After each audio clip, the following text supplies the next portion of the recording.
भगवान श्री कृष्ण ने बताया कि अच्छा करने पर बुरा क्यों हो जाता है। दर्शक बंधुओं, कई बार जब हमारे साथ में ऐसी घटनाएं घट जाती है कि जब हम किसी के साथ अच्छा करते हैं तो उसका हमारे साथ बुरा हो जाता है, तब हमारे दिमाग में यह बात आती है कि हमारे अच्छा करने पर भी उसका बुरा क्यों हो गया। उस समय हम तकदीर को ही दोषी मान करके शांत हो जाते हैं। तो दोस्तों, आज मैं आपको इसके 2 कारण बताऊंगा। आपसे निवेदन है कि इस वीडियो का एक एक शब्द बड़े ही ध्यान से सुनना। अगर आपने यह वीडियो स्क्रिप्ट कर दी तो आप इस बात से अनजान रह जाओगे। मित्रों, एक बार यही बात पार्थ अर्जुन ने भगवान श्री कृष्ण से पूछी थी कि हे भगवान, वैसे तो आपने भी कहा है कि अच्छा करो तो हमेशा अच्छा ही फल मिलेगा, लेकिन कई बार हमने देखा है कि अच्छा करने वाले तो अच्छा कर देते हैं परंतु परिणाम उसके विपरीत आ जाता है। ऐसा क्यों होता है, मुझे इसका गूढ़ रहस्य समझाइए। दुनिया में ऐसी बहुत सी घटनाएं घटी है जिनका परिणाम उल्टा आया है। अर्जुन की बात को सुनकर के भगवान श्री कृष्ण ने अपना रथ सजाया और अर्जुन को साथ लेकर के घूमने के लिए निकल पड़े। घूमते घूमते वे एक दूसरे नगर में पहुंचे। वहां पर उन्होंने देखा कि एक बहुत ही दीन दुखी निर्मल ब्राह्मण भिक्षा मांगते हुए डोल रहा है। उसके शरीर पर साबित वस्त्र नहीं थे। ब्राह्मण की दीन दशा को देख करके अर्जुन को उस पर तरस आ गया। अर्जुन ने तुरंत रथ को रोका और एक मोहरों से भरी हुई थैली निकाली और उस थैली को निकाल करके उस गरीब ब्राह्मण को दे दिया। सोने के सिक्कों से भरी हुई थैली को पा करके वो ब्राह्मण बड़ा ही प्रसन्न होता है और अर्जुन की प्रशंसा करता हुआ वहां से चला जाता है। इधर उस ब्राह्मण की मदद करके पार्थ अर्जुन मन ही मन बहुत ही ज्यादा खुशी होते हैं कि चलो मेरी इस छोटी सी भेंट से आज एक गरीब ब्राह्मण परिवार की कुछ मदद हो गई, कुछ सहारा मिल गया। अर्जुन को अत्यधिक प्रसन्न देख करके भगवान श्री कृष्ण बोलते हैं, हे पार्थ, तुमने उस ब्राह्मण की मदद करके कोई पुण्य का कार्य नहीं किया, बल्कि तुमने एक चोर की मदद की है और उसकी भेंट से तुमको उल्टा पाप लगने वाला है। भगवान श्री कृष्ण की बातों को सुनकर के अर्जुन भौचक्के से रह गए। कहने लगे, हे प्रभु, आप ये क्या कह रहे हो? मैंने तो उस ब्राह्मण की मदद की है जो देखने से लग रहा था कि वो बड़ा ही गरीब है। यदि वो ब्राह्मण चोर होता तो भिक्षा मांग करके अपना गुजारा नहीं करता। तो बताओ फिर मुझे क्यों पाप लगेगा? क्या अच्छा काम करने से भी पाप लगता है? भगवान बोले, नहीं अर्जुन, धर्म की गति बहुत ही सूक्ष्म है, इसको समझना भी बड़ा ही कठिन है। चलो मैं तुमको इसके बारे में दिखाता हूँ। इतना कह करके भगवान ने रथ को उसी ब्राह्मण के पीछे लगा दिया। वो गरीब ब्राह्मण उस धन की थैली को लेकर के एक सुनसान रास्ते से अपने घर की ओर जा रहा था। उसी रास्ते में ब्राह्मण को एक चोर मिल गया। चोर ने बिना तरस खाए ही ब्राह्मण से उस मोहरों से भरी हुई थैली को छीन लिया। गरीब ब्राह्मण गड़गड़ाता रहा परंतु चोर ने उसकी एक भी बात नहीं मानी। अब तो वो निर्धन ब्राह्मण बड़ा ही दुखी हुआ। चोर की दुष्टता को देख करके अर्जुन का खून खोल उठा। उसके मन में विचार आया कि इस चोर को प्राण दंड दे दूं, और यही सब सोच करके उसने अपना धनुष बाण निकाल लिया। भगवान अर्जुन को शांत करते हुए समझाने लगे, हे पार्थ, चोर को मार करके तुम न्याय नहीं करोगे, अपितु तुम उस ब्राह्मण के गुनाहगार बन जाओगे और ऐसा करके तुम उस ब्राह्मण के साथ अन्याय करोगे। भगवान कृष्ण की बात अर्जुन को संशय में डालने वाली लगी। सुन करके अर्जुन को बड़ा ही आश्चर्य हुआ कि इस चोर को दंड दे करके मैं ब्राह्मण के साथ अन्याय कैसे करूँगा। ये बात तो मुझे समझ में नहीं आती, लेकिन भगवान श्री कृष्ण के वचनों पर संदेह करना उचित नहीं है। उधर वो गरीब ब्राह्मण अपने भाग्य को कोसता हुआ फिर से भिक्षा मांगने के लिए चला गया। भगवान अर्जुन के साथ अपने घर लौट गए। रात भर अर्जुन को नींद नहीं आई। वो यही सोचते रहे कि उस चोर को मार करके मैंने ब्राह्मण के साथ अन्याय कैसे कर दिया। इधर जब दूसरा दिन हुआ तो भगवान श्री कृष्ण अर्जुन को साथ में लेकर के फिर से घूमने के लिए निकले। आज वे एक दूसरे नगर से होकर के निकले थे तो उन्होंने उसी ब्राह्मण को उस नगर में फिर से भिक्षा मांगते हुए देखा। इस बार अर्जुन ने ब्राह्मण को बुलाया और उसे एक हीरा भेंट में दे दिया और उससे बोले कि लो ब्राह्मण देवता, यह एक हीरा है, यह बड़ा ही कीमती है, इससे तुम्हारी सारी गरीबी दूर हो जाएगी। दर्शक बंधुओं, ब्राह्मण ने डरते डरते उस हीरे को तो ले लिया और साथ में ही कल की घटना के बारे में भी बता दिया। अर्जुन तो पहले से ही जानते थे, इसलिए उन्होंने निश्चय किया कि वे आज उस ब्राह्मण को अपने रथ पर बैठा करके उसके नगर तक छोड़ने के लिए जाएंगे। ताकि कोई चोर आज उनसे उनका हीरा ना लूट सके। अर्जुन ने वैसा ही किया। भगवान श्री कृष्ण को एक पेड़ के नीचे बैठा करके और स्वयं रथ को लेकर के उस ब्राह्मण को छोड़ने के लिए चल दिए। अर्जुन जब उस ब्राह्मण को छोड़ करके भगवान श्री कृष्ण के पास लौटते हैं तो देखते क्या है कि भगवान खड़े खड़े मुस्कुरा रहे हैं। भगवान मुस्कुराते हुए बोले, हे अर्जुन, ब्राह्मण के लिए तुम्हारा यह परिश्रम व्यर्थ ही चला गया। इस प्रकार के शब्दों को सुनकर के अर्जुन एकदम से चौंक गए। पूछने लगे, क्यों प्रभु, इस बार तो मैं उस ब्राह्मण को घर तक छोड़ करके आया हूँ, अब थोड़ा ही कोई चोर उसे लूट लेगा। भगवान बोले कि कोई चोर तो उसे नहीं लूटेगा, लेकिन वो हीरा ब्राह्मण को नहीं मिलेगा। भगवान श्री कृष्ण की बात सुनकर के अर्जुन बड़े ही हैरान होते हैं कि ऐसा कैसे हो सकता है। भगवान बोले कि चलो, तुम्हें विश्वास नहीं है तो मैं तुम्हें दिखाता हूँ। अब तो अर्जुन भगवान श्री कृष्ण को लेकर के उस ब्राह्मण के गांव में पहुंचे तो देखते क्या है कि ब्राह्मण झोली उठा करके भिक्षा मांगने के लिए चल देता है। अब तो अर्जुन ने उसे रोक करके पूछा, हे ब्राह्मण देवता, मैंने तुमको हीरा दिया था, फिर भी तुम भीख मांगने के लिए क्यों जा रहे हो? ब्राह्मण एकदम से दुखी होता हुआ बोला, क्या करूँ साहब, वो हीरा मेरी किस्मत में नहीं था। मैंने वो हीरा ले जाकर के एक पुराने घड़े में रख दिया था। मेरी पत्नी को इस बात का पता नहीं था। वो पानी भरने नदी पर जा रही थी। धोखे से उसके हाथ से पानी का घड़ा गिर करके जमीन पर पड़कर फूट गया।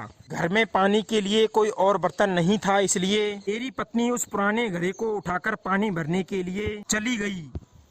उसे क्या पता था कि मैंने उस घड़े में हीरे को रख दिया था। वो हीरा पानी भरते समय नदी में गिर गया और जब मुझे पता चला तो मैंने उसे बहुत ही डांटा।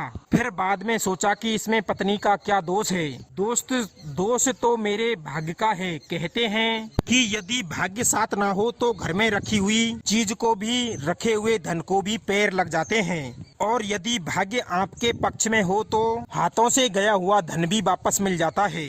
उसकी रक्षा करना बड़ा ही कठिन होता है। मित्रों, ब्राह्मण की बात सुनकर के अर्जुन को भी बड़ा ही दुख हुआ। सोचने लगे कि उस धन का क्या लाभ जो ना खाया गया और ना ही जिसका कोई प्रयोग किया गया हो। उस ज्ञान का क्या लाभ जिसे आपने पाकर के कोई शुभ कर्म नहीं किया हो। अर्जुन को अत्यधिक उदास देख करके भगवान बोले, हे पार्थ, धन और ज्ञान धीरे धीरे ही प्राप्त होते हैं। जैसे बूंद बूंद करके नदी बनती है, उसी तरह धन भी और ज्ञान भी मनुष्य के पास बढ़ता चला जाता है। जब तक परमात्मा की कृपा नहीं होती तब तक मनुष्य चाहे कुछ भी कर ले वो वृद्धि नहीं कर सकता। त्रेता युग में भगवान श्री राम के राज्य अभिषेक के लिए वशिष्ठ मुनि ने शुभ मुहूर्त निकाली थी, फिर भी राम राजा ने बनकर वन के लिए चले गए। शायद उसी में परमात्मा की इच्छा थी। परमात्मा की इच्छा के अनुसार तो ब्रह्मा का लेख भी पलट जाता है। होता वही है जैसा ईश्वर चाहता है। आपने इस ब्राह्मण की आर्थिक स्थिति सुधारने के लिए खूब प्रयास करके देख लिया, फिर भी वो तस का मस बना रहा।